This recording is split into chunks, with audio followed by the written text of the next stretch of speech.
Welcome back to another episode of Quick Picks with the Geek. I am your host, Bro Power the Geek. All right, next up we got Joshua the Fearless Van taking on Tsuruya. And let's just appreciate these names for a second. On one side, we got the Fearless, which honestly is exactly what you want to hear when a guy is fighting for your money. And on the other side, we got Tsuruya, who doesn't have a nickname, which either means he's too humble to flex or he's letting his undefeated record do the talking. Either way, I respect it.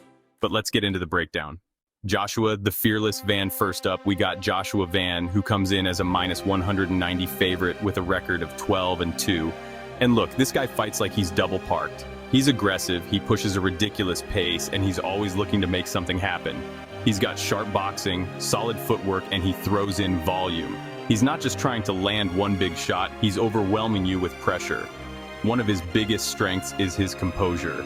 He's only 23 years old, but he fights like a veteran.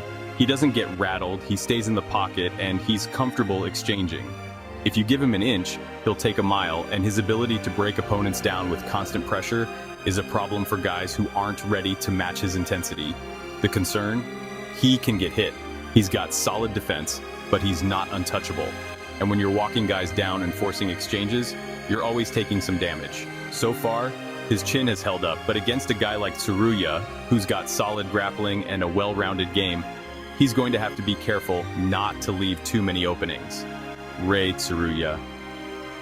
On the other side, we got Tsuruya, the plus 160 underdog with a perfect 10-0 record. And let's be honest, 10-0 is impressive, but the real question is, who has he fought?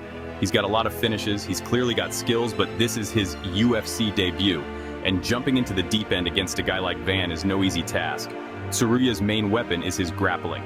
He's got slick takedowns, strong top control, and he's relentless once he gets you down. He doesn't just take you down and hold position, he's constantly looking to advance, land, ground, and pound, or chase a submission. If he gets on top, he's a problem. The issue? We haven't seen him tested against high-level competition yet. He's been able to dominate guys outside the UFC, but can he do it against a guy with Van's pace and pressure? That's the big question.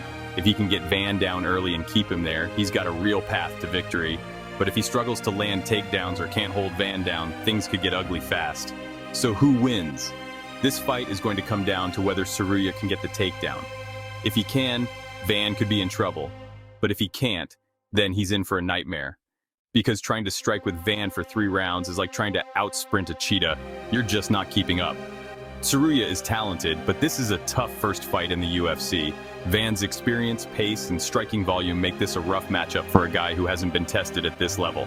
Unless Tsuruya comes in and absolutely dominates with his grappling, I think Van is going to be too much over 3 rounds. Official pick, I'm rolling with Joshua the Fearless Van. I think his pressure, striking volume, and ability to make fights chaotic will be too much for Tsuruya, especially in his UFC debut. So expect some wild scrambles, expect Van to throw about 1,000,000 strikes, and expect at least one moment where Tsuruya gets a takedown, and we all collectively hold our breath to see if Van pops back up. If you enjoyed this, go ahead and smash that like button. If you haven't subscribed yet, what are you waiting for?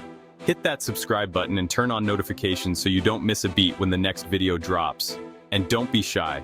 Leave a comment below and let me know who you got winning this fight. Let's see who really has the crystal ball around here. Until next time.